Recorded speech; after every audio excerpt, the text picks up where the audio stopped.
Church and faith during the European Middle Ages. At this time, in the post-Crusades era, circa 1000s, the Pope had less influence, and Christianity and Catholicism were the same thing. At the time, Christianity was an all-encompassing lifestyle, as opposed to being solely based around the individual's connection to God. The religion had its own version of history, science, and appropriate social conduct to couple with this.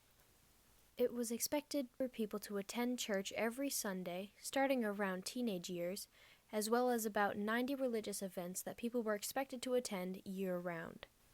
When it comes to the, quote, all-encompassing lifestyle, religious locations and their importance, evolution is a myth, and purity culture are just mere examples.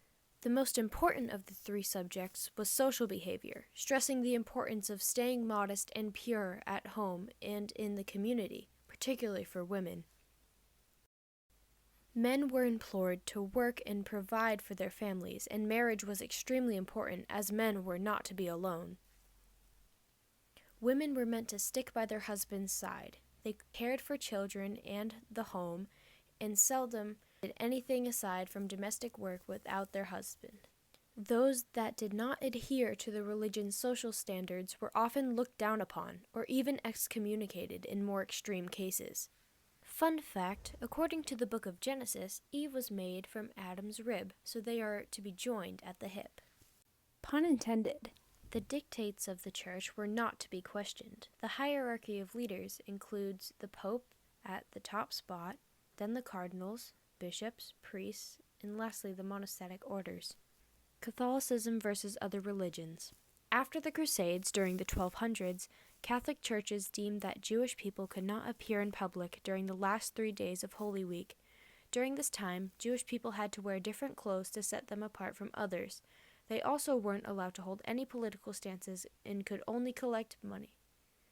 This illuminates the power of Catholicism during this time.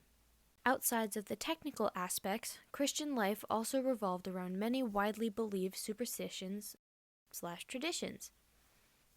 When people sneezed, it was seen as an opportunity for the devil to enter their body, so others would say, "God bless you," to prevent this.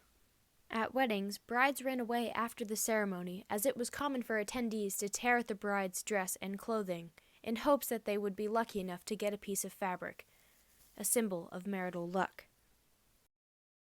Additionally, single men would attempt to remove the bride's garter, as it was believed that whoever received this particular garment would be the next to marry a beautiful woman. Another popular belief is the salt superstition.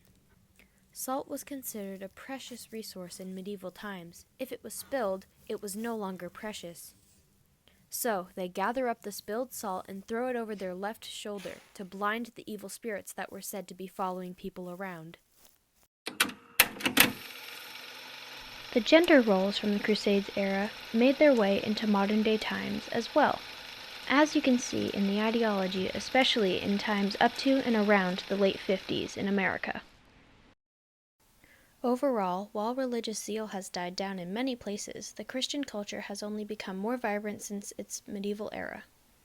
Excommunication and ostracization from society for sacrilegious behavior still happens today in more extreme parts of the Christian world.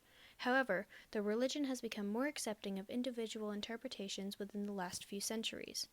Same superstitions that were once so strongly adhered to have their place in the modern world, but they have more or less become traditions rather than legitimate forms of protection. The daily religious routines of Europeans during the Middle Ages held power of a nation and propelled ideologies forward in time. This study can certainly illuminate that maybe the times that make history aren't all in war, but in the progression of daily mind and routine.